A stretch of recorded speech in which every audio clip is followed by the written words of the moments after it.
چلیے میں نوجوانوں سے کہتا ہوں, بزرگوں سے بھی کہتا ہوں, چلیے ایک پریکٹیکل کیجیے. آپ صرف 1 مہینہ, only 1 month نماز کو قائم رکھیے.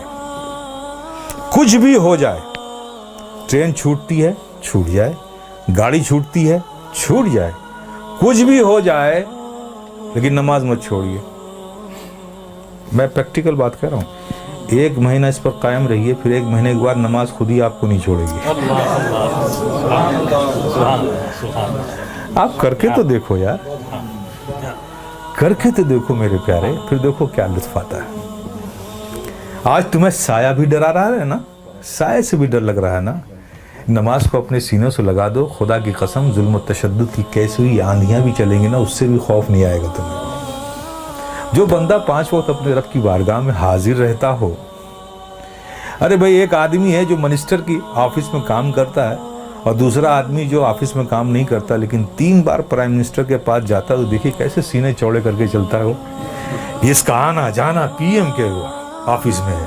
دیکھیے اس سے لوگ ملتے, ارے صاحب یہ پی ایم کے یہاں, اس سے پی ایم سے تعلقات ہیں, پی ایم کے یہاں آ جاتا ہے, ہمارے پریزیڈنٹ سے اس کے تعلق. دیکھیے کتنا بے خوف گھومتا ہے اس ملک میں.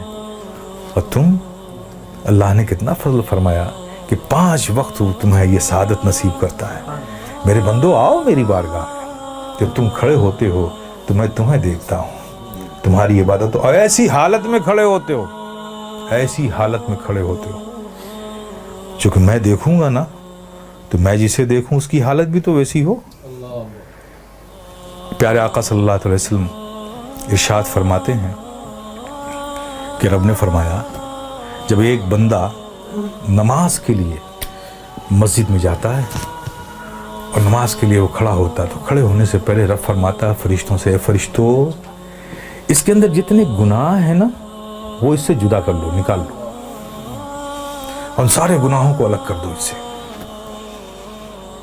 فرشتے اس کے سارے گناہ نکال لیتے ہیں. اب بتائیے, سارے گناہ نکل گئے اور آپ نماز میں کھڑے ہو گئے, اللہ اکبر, اور رب کی توجہ آپ پر, رب آپ کو دیکھ رہا ہے, آپ اس کی عبادت میں کھڑے, گناہوں سے خالی ہو گئے. آپ سوچئے اب نماز ادا کر رہے ہیں, صدق دل سے میاں انہماک کے ساتھ رب کے ذکر میں, اس کی یادوں میں مستغرق ہو کے آپ جو بھی دعا مانگو, گناہ الگ کر لیے گئے, عبادت میں ہو, رب کی بارگاہ میں ہو, دعا قبول نہ ہو. لیکن دیکھیے ہماری مادیت کا اثر دیکھیے کہ وہاں بھی ہمارا ذہن بھٹکتا رہتا ہے. آپ سمجھ رہے ہو نا. پھر اس کے بعد کیا ہوتا ہے, جب وہ بندہ نماز سے فارغ ہوتا ہے, کتنی بڑی نعمت ہے آپ سوچو. نماز سے فارغ ہوتا ہے تو فرشتے پوچھتے ہیں, مولا وہ جو نماز سے پڑھنے سے پہلے اس کے گناہ الگ کیے تھے, وہ جو سب رکھے ہوئے ہیں الگ اس سے, یہ نماز سے فارغ ہو گیا, اب اس کا کیا کروں, اب اس کا کیا کروں.